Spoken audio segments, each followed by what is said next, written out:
কিছু মানুষ আছে যারা আমার হাসি খুশি জীবন দেখে অনেক জ্বলে, যারা আমার একটু ভালো থাকা দেখে অনেক বেশি জেলাস হয়, যারা আমার একটু ভালো থাকা দেখে তাদের শরীরে জ্বালাপোড়া করে। আসলে ওই মানুষগুলা অন্য কেউ না, আমারই কিছু আপন মানুষ। সো হ্যালো এভরিওয়ান, আসসালামু আলাইকুম। আজকে 2 দিন ধরে কিন্তু এই বাসাটা নিয়ে অনেক যুদ্ধ করতেছি। মানে বাসা পাল্টানো যে এতটা কষ্টের সেটা আমি এবার হাড়ে হাড়ে টের পাইছি। কারণ আগের বার যখন আমার হাজবেন্ড বাসা চেঞ্জ করছিল তখন কিন্তু আমি ছিলাম বাড়িতে, গ্রামের বাড়িতে। যার কারণে আমি বুঝতেই পারিনি যে বাসা চেঞ্জ করলে এতটা কষ্ট।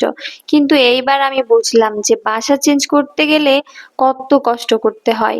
এজন্যই মানুষ বাসা চেঞ্জ করতে চায় না। তো যাই হোক, কালকে থেকে অনেক অনেক বেশি কাজ করেছিলাম, যার কারণে আমার হাত পা পুরো শরীর ব্যথা হয়ে গেছে।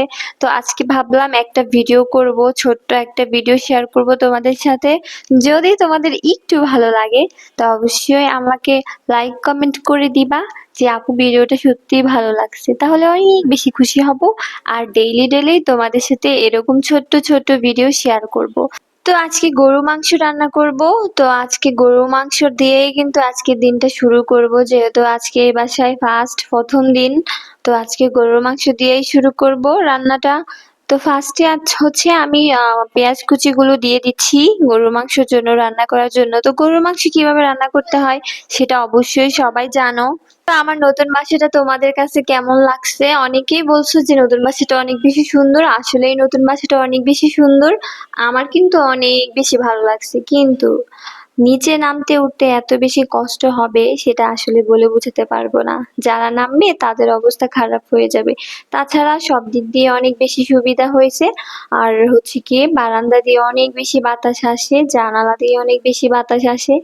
তো যেহেতু বাসাটায় আমি থাকবো, আমার পছন্দ হলেই হয়।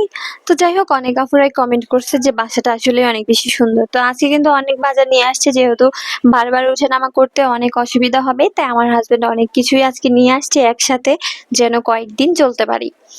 তো তোমরা যদি পছন্দ করো, তোমরা যদি চাও, তাহলে আমি ডেইলি আমার ছোট ছোট ভিডিওগুলো তোমাদের সাথে শেয়ার করব। ডেইলি রান্না বান্না কি করি না করি সবকিছুই তোমাদের সাথে শেয়ার করব। তো দেখতে চাইলে অবশ্যই কমেন্ট